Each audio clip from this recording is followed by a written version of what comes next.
fundamentalmente hablando, va a ser ligeramente asimétrica, en donde vamos a tener un brazo largo, un brazo corto, lo que se le llama lo que es una onda larga, que se nota, y una onda corta, que se ve más en esta estructura de representación a 3D. Otro detalle que habíamos visto la clase pasada es de que debido a que siempre tenemos un oxígeno de un solo enlace que no interactúa con ninguna otra molécula de ninguna manera, es de que tenemos una carga negativa dentro del ADN. Este oxígeno es el que le permite interactuar con otras moléculas, especialmente moléculas polares que pueden donar electrones, como suele ser el agua, ¿sí? Entonces el ADN es soluble en agua. Otro detalle más interesante es que es dextrófilo, es decir, al ser una hélice va a tener un punto de anclaje o un punto gravitacional y por lo tanto puede girar. En este caso el ADN naturalmente gira hacia la derecha, pero vamos a observar que en otras estructuras puede girar hacia la izquierda. Entonces al ADN se le han descrito tres posibles configuraciones estructurales, las cuales se conocen como la A, la B y la Z. En realidad la estructura biológica estándar es la B, en donde podemos observar, como hemos dicho, brazo largo, brazo corto, y la forma ligeramente asimétrica con un punto gravitacional estándar. Sin embargo, como para poder estudiar el ADN, en primer lugar vamos a tener que sacar el ADN de las células, significa de que este ha sido expuesto a diferentes soluciones, sales y otras condiciones no naturales y no biológicas. Por lo tanto, cuando los investigadores juntaban al ADN en una solución rica en sales y baja en agua disponible, lo que sucedía es que como el ADN no tenía suficiente agua disponible, los oxígenos más que nada intercambiaban electrones o se pegaban más para intercambiar electrones entre sí mismos u otras partes de la molécula que pudieran donarlos temporalmente. Lo que hacía que, como pueden observar, se encogiera. ¿Sí? Es la forma A. Conclusión, la forma A es una forma que solo aparece en situaciones de alto contenido de sales, que no son situaciones biológicas. Y por otro lado, la forma Z, que es un poco más elongada, es una forma ligeramente forzada estructuralmente, que ocurre en algunas estructuras especiales del ADN y que por lo tanto se convierte en plegógida, es decir, que gira hacia el otro lado, hacia la izquierda. Como podemos verlo, también lo tenemos más extendido. Imagínenselo de esta manera, como que tuviera una cuerda que normalmente está girada hacia la derecha y la girara en el sentido contrario, va a generar una tensión, que es lo que se está observando en esta imagen, ¿no? Entonces, pregunta, ¿cuál es la estructura natural del ADN?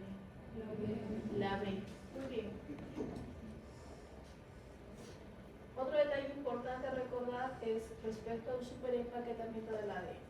Entonces, de acuerdo a la estructura, lo que nosotros tenemos aquí en esta conformación es una base. Se le llama a toda esta forma. Sin embargo, como pueden ver, el ADN siempre está constituido por parejas, por lo que normalmente su extensión se denomina como pares de bases. Por lo tanto, cuando nosotros queremos hablar de la longitud de un ADN, normalmente decimos, por ejemplo acá, 4 pares de bases. ¿Sí? Si estuviéramos hablando del ARN, que es monocatenario, serían 4 bases, porque pares de bases no tiene, ¿no? Bien. El ADN tiene una longitud aproximada de 3.4 por 10 a la 9 pares de bases, lo que es aproximadamente unos 3.400 millones de pares de bases. ¿Sí? 9 ceros. ¿Ok? Incluso más. No, está bien. 9 ceros. Entonces, cuando nosotros vemos esta molécula, normalmente tenemos una distancia entre base y base, que si la transformamos a nanómetros, lo que obtendríamos al final por la extensión total del ADN humano sería aproximadamente de 3 metros. Sin embargo, nuestras células no tienen una longitud ni volumen de 3 metros, lo que significa de que el ADN se superempaqueta para poder ingresar dentro del núcleo de la célula, lo que se conoce como el empaquetamiento en la forma de la cromatina.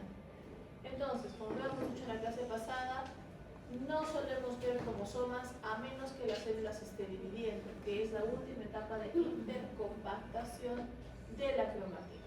Sin embargo, de forma estándar, la cromatina va a estar colocada de esta manera, como cromátides, las cuales están conformadas por, primero, el ADN que le da 2 vueltas a los nucleosomas, que es una estructura compleja de proteínas que va a anclar al ADN y que por lo tanto también va a tener ciertas interacciones para permitir que este se desenrolle y que se enrolle.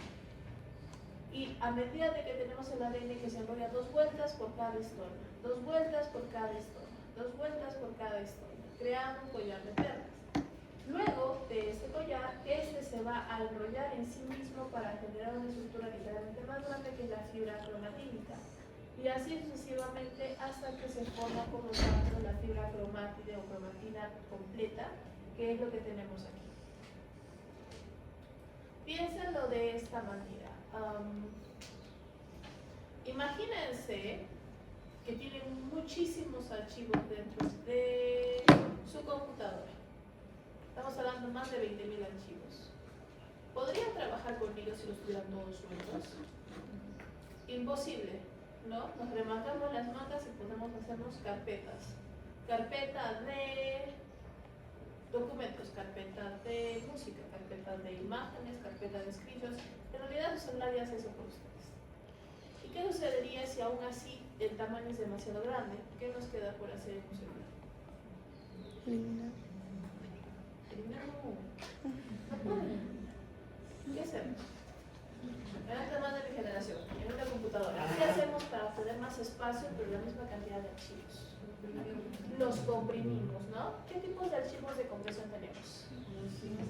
ZIP y RAR. ¿Cuál es el más potente en compresión? RAR. ¿Ok? Digamos de que ponemos todos nuestros archivos en RAR. Alta compresión. Significa de que si teníamos un giga de información, ahora tenemos 200 megabytes. ¿Ok? Bien, no está mal. Puede entrar ahora en cualquier USB y hasta en un disquete y ya han pasado a la memoria caliente. Perfecto. Ahora necesito un archivo. ¿Qué tengo que hacer? Podemos descomprimir, o lo magnífico que hace el RAR es que cuando nosotros abrimos un RAR, no se queden ahí, ya saben las reglas, cuando abrimos un RAR, nos muestra nuestras carpetas, bajamos por carpeta, bajamos por carpeta, bajamos por carpeta, seleccionamos el archivo y le ponemos extraer a ese archivo, ¿verdad? Extraímos todo para encontrar un archivo. No, simplemente lo buscamos, lo encontramos y lo sacamos, ¿verdad? El ADN es exactamente lo mismo. Normalmente se queda comprimido como cromatina, altamente comprimido. Pero cuando tenemos una expresión génica, no podemos transcribirlo comprimido, porque tiene que estar libre para que puedan abrirse las celdas. Lo que significa de que en este pedacito, digamos, de aquí, en este pedacito de aquí, jalamos, se estira, las histonas se deshacen, se queda el ADN como una especie de hilito suelto en esta parte superior, procedemos a la transcripción. Y cuando termina la transcripción, se vuelve a enrollar, se vuelve a meter y se vuelve a guardar, como un archivo RAR ultra comprimido. Así es que nosotros tenemos dos tipos de cromatina. La que está en ese plan de enrollarse y desenrollarse todo el tiempo, que es la cromatina de alta actividad, también conocida como la eucromatina, y luego tenemos cromatina que casi nunca utilizamos y se queda compacta casi lo largo de toda la vida de la célula, que es la heterocromatina. Curiosamente, aquellas moléculas que absorben mayor tensión suelen ser las histonas, por lo que a veces cuando ustedes tengan un núcleo en histología, que seguramente les ha mencionado, tienen un núcleo activo y un núcleo no activo, que suele ser más pequeño y más oscuro, mientras que un núcleo activo suele ser más claro y más extendido, ¿sí? Entonces a eso también se refiere. Otro detalle importante a recordar es lo que se considera como un genoma completo. El genoma básicamente es el conjunto total de genes de una célula o de material genético de una célula. Eso significa e implica de que tenemos tanto el material genético nuclear, que es su gran mayoría, vamos a decir DNA, es la gran mayoría del material, mientras que existe otra molécula que se denomina el ADN mitocondrial. El ADN mitocondrial, obviamente, se encuentra dentro de la mitocondria. ¿Y por qué sucede esto? Porque la mitocondria es una organela que tiene una gran actividad, que nunca se detiene. ¿Por qué? ¿Qué produce la mitocondria? ATP. ATP. ¿Y qué es el ATP? Energía. Energía. ¿Cómo se dice ATP extendido? Adenosín trifosfato. ¿No le suena familiar adenosín trifosfato? Esto es un adenosín trifosfato. Esto es un adenosín monofosfato. ¿Sí? La base nitrogenada suelta es ATP. Significa de que existe GTP, TTP y CTP. ¿Son buenas de energía? También, pero normalmente el ATP es el más tóxico. Bien.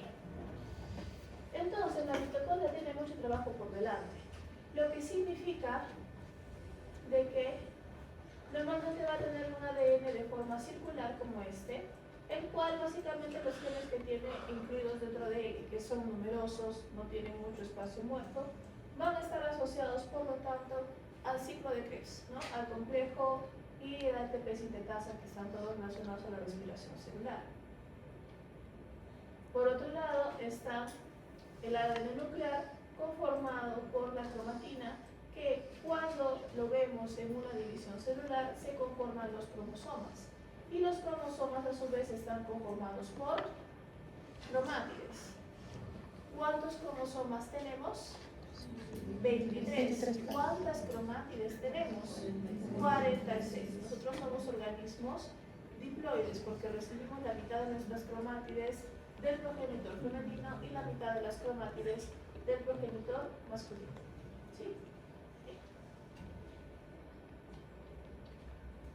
Luego tenemos lo que es el ADN codificante. Entonces, aquí hemos visto de que todas aquellas figuras representadas en colores son genes. ¿Sí? Algunos están bien pegaditos al lado de otros. Y eso es el mitocondria. Cuando se descubrió el ADN, se creía de que todo el ADN eran genes. Y que había un gen para cada cosa. Aproximadamente 30.000 a 35.000 genes, ¿no? Entonces, en este caso, incluso más. Pero lo que se descubrió, especialmente en el genoma humano, es de que esta parte rojita chiquitita, que es el 1.5%, es realmente contenido de genes. Que en realidad es traducible al ratón, a la rata, a un pez cebra, a una tortuga, a un cocodrilo, a una serpiente. Significa de que organismos complejos similares como los animales van a tener la misma cantidad de genes, porque hasta cierto punto funcionamos igual, ¿no? Entonces, ¿qué hace el resto del material genético? Pues es lo que se considera como heterocromatina. Ahí está, heterocromatina son todos los colores que ven aquí, y la eucromatina es de color rojo. En este caso, al principio se consideraba que era ADN basura adquirido a lo largo del proceso evolutivo, pero hoy en día los investigadores se han dado cuenta de que son materiales reguladores de la expresión de los genes. Si bien tenemos pocos genes, hay muchas maneras de poder obtener funcionalidad de un solo gen, y eso se debe a las moléculas reguladoras que se tienen. Es cierto de que también hay información que técnicamente hablando no ayuda en nada a la traducción de la expresión génica.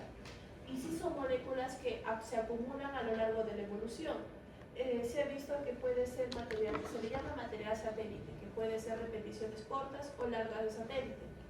Que cada persona tiene de forma distinta, que puede heredar de sus padres y que puede adquirir con ciertas enfermedades. ¿Sí? Normalmente ese material se utiliza como una huella digital, que es lo que se conoce reconocimiento por ADN de una persona, ya sea por una prueba de paternidad u otra prueba similar. ¿Cuál es el dogma entonces de la biología molecular? Lo que acabamos de ver es de que una célula sin su material genético no funciona, porque no tiene los genes que producen las proteínas que le permiten funcionar.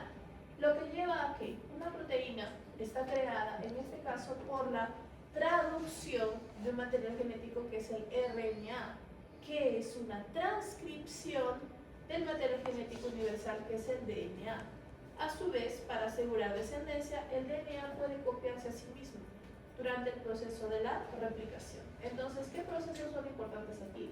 La replicación, la transcripción y la traducción. Adicionalmente a estos podemos tener la recombinación. ¿Qué significa?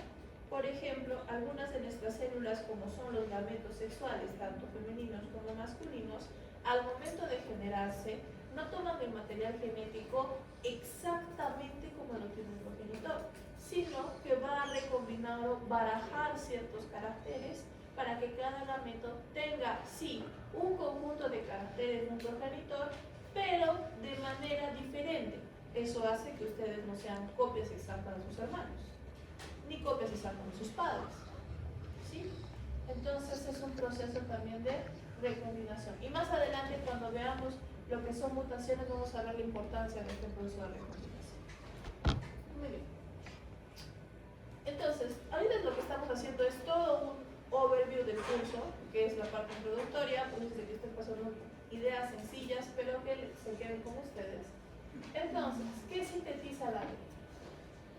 A partir de 1953 hubo un gran avance en lo que era la tecnología para la biología y la biología molecular, incluyendo grandes descubrimientos.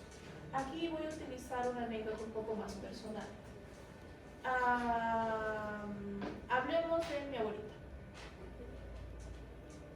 La mamá de mi abuelita, que vendría a ser mi bisabuela, murió cuando ella era muy joven.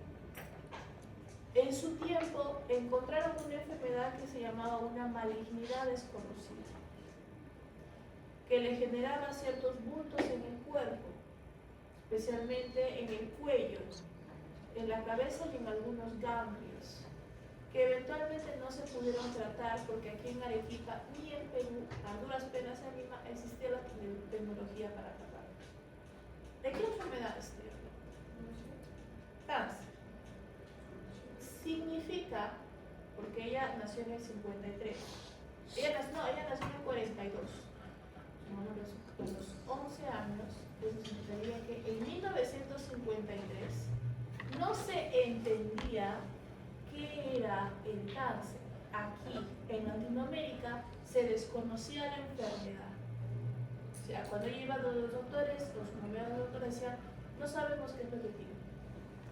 1953, el ADN estaba recién descubierto. El único doctor que le dijo su madre tiene cáncer y no tiene cura fue un doctor estadounidense, porque en ese momento en Estados Unidos recién se estaba entendiendo ADN, mutaciones, cáncer. Ya tenía nombre de enfermedad. Entonces ahí es donde nos damos cuenta de la velocidad con la que se empezó a desarrollar el conocimiento dentro del área de la biología y la medicina. Igualmente, no pasaron los 5 años y ya se descubrió exactamente cómo se copia el ADN, que es la ADN polimerasa. Al descubrir la ADN polimerasa, se descubrió la tecnología de la PCR. Y con la PCR encima, que aproximadamente fue en 1959, automatizada en 1960, se logró secuenciamiento, se logró detección de enfermedades genéticas, se logró identificar y nombrar enfermedades genéticas, lo que se conoce como el concepto de mutaciones, etc. Muy bien. Otro detalle importante es la transformación del ADN a ARN. Si bien el ADN y el ARN son primos cercanos y tienen hasta cierto punto las mismas funciones, también tienen muchas diferencias entre sí. Primera diferencia, fácil de ver. Uno es bicatenario y otro es monocatenario, ¿verdad? Segunda gran diferencia, uno es desoxirribosa y otro solo es ribosa. Estructuralmente, la diferencia radica en que acá hay una H y acá hay una OH. ¿Por qué es necesaria esa diferencia? Encontrar ARN permanente dentro del genoma es imposible. ¿Por qué es importante que sea imposible? Porque naturalmente la molécula del ARN es una molécula inestable, ¿ok? Solo sirve para el momento. Por lo tanto, el ADN debe estar altamente protegido dentro del núcleo y lo único que va a salir de él va a ser una molécula inestable que no tiene por qué quedarse en el núcleo, llamada ARN. Eso significa de que el ARN está hecho para degradarse rápido. Piensen en un papel térmico que produce residuos. El residuo no se queda impreso casi nunca, después de un tiempo. Es exactamente el mismo proceso. Si yo quisiera un nuevo recibo, ¿qué hago? Para caja y lo vuelvo a imprimir. De eso se trata la transcripción, de guardar el material original bien bajo llave, que es el genoma dentro del núcleo, y sacar algo que se destruye, que en este caso es el RNA mensajero, porque envía un mensaje.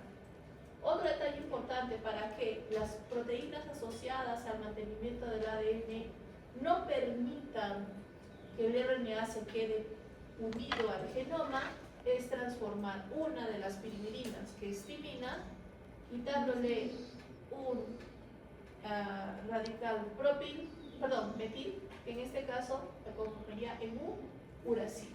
Y bajo ese sentido, entonces podría unirse todavía a la adenina.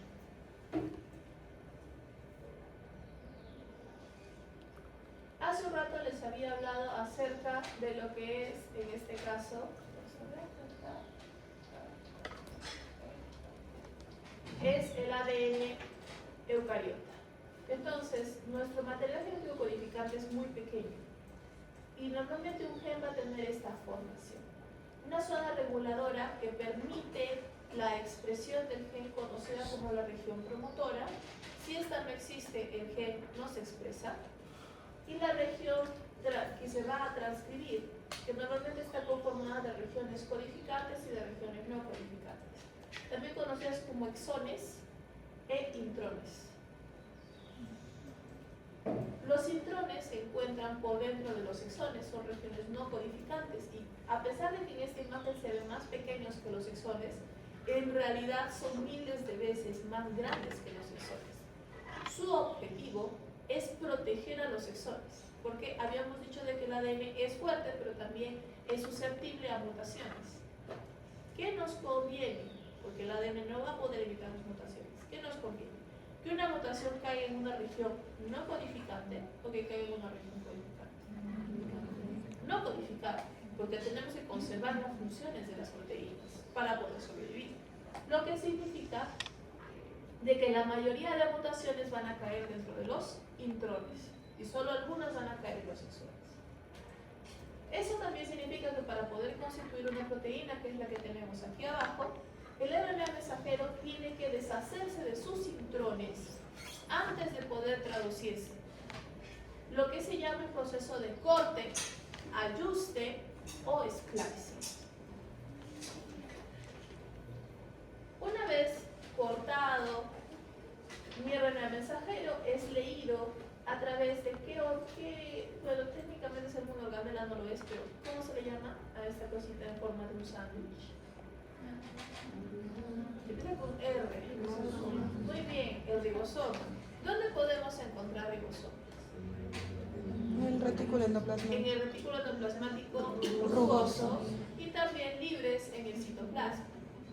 No es coincidencia, salud, si es que se acuerdan de una estructura celular, de que el núcleo está rodeado de RER. Es más, la membrana nuclear se transforma en RER. ¿Por qué? Porque lo primero que hace el RNA mensajero es salir del núcleo. ¿Y aquí se va a encontrar primero al retículo endoplasmático rugoso, donde están los ribosomas. Los ribosomas, junto con el RNA de transferencia, que es el que lleva de la manito a los aminoácidos, de acuerdo al código que va a ser complementario del RNA mensajero, que se conoce como anticodón, es de que se van a empezar a acoplar uno a uno los aminoácidos para obtener la cadena de aminoácidos que luego, siendo doblada o empaquetada, va a transformarse en una proteína tridimensional. Lo que significa de que el código de la región codificante, que son los codones que se leen de 3 en 3, tienen que ser complementarios a cada molécula de RNA de transferencia para que se agreguen los aminoácidos y no se confundan entre ellos, y así el código funcione. Esto es lo que se conoce como el código genético, y realmente por cada aminoácido se puede llegar a tener un solo codón de identificación o varios codones de identificación, dependiendo de la frecuencia de los aminoácidos. Por ejemplo, treonina, alanina, valine, que son aminoácidos muy comunes en diferentes proteínas, van a tener más de un codón. Eso hace que la secuencia sea muy variable, pero al final se pueda leer con el mismo material y no se confunda. De todos estos, los únicos dos aminoácidos que no van a tener así más de un codón va a ser la metionina, que también se le conoce como el codón de inicio de la traducción, y normalmente en los eucariotas va a ser siempre el primer aminoácido que sea leído. Y el triptofano, que ustedes saben de que es un aminoácido esencial que normalmente se consigue a través de ¿dónde?